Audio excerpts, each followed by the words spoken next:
In the quiet town of Fayetteville, West Virginia, Christmas had just ended.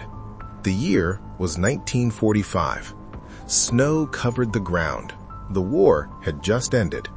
Families were finally beginning to feel safe again.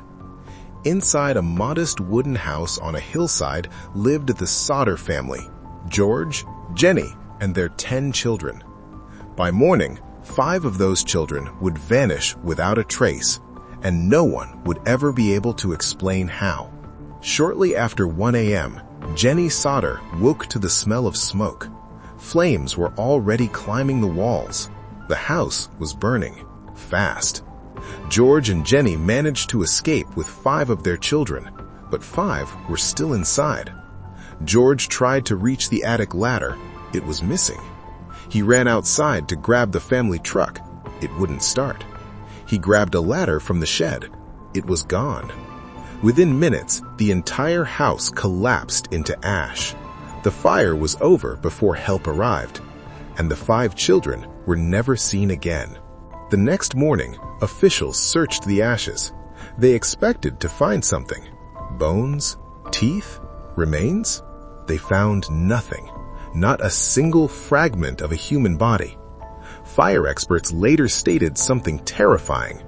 A house fire that burns for less than an hour cannot completely destroy 5 human bodies. Yet there was no evidence the children died there. The official conclusion? The children were consumed entirely by the fire. George and Jenny did not believe it, and they never would. As days passed, strange details began to surface. The ladder was later found thrown into a nearby ditch. The truck started perfectly fine the next day. A cut power line showed signs of deliberate tampering. A neighbor claimed to see fireballs thrown onto the roof.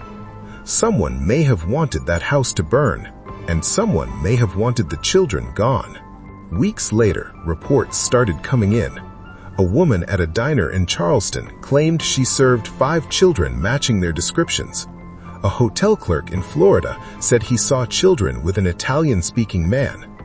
Years later, a woman wrote to Jenny saying she had seen one of the Sodder boys in Texas. Every lead ended the same way. Nowhere. No proof, no answers. In 1968, over 20 years later, the Sodders received a letter. Inside was a photograph. A grown man stared into the camera. On the back, a message was written. Louis Sodder, I love brother Frankie. Louis was one of the missing children. The handwriting was never matched. The man was never identified. The photo vanished, and with it, hope.